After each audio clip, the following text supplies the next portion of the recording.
తెలుగు ఆడపడుచులు ఆర్భాటంగా జరిపే పండుగ. ఆడబిడ్డలకు ఆస్తి హక్కు కల్పించిన యుగ పురుషుడి జన్మదిన వేడుక.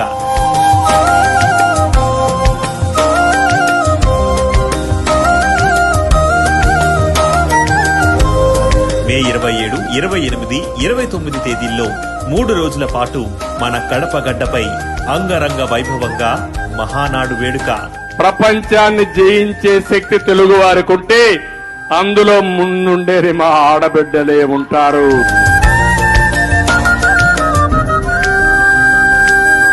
రండి, తరలి రండి, తెలుగు మహిళల ఐక్యతను చాటండి.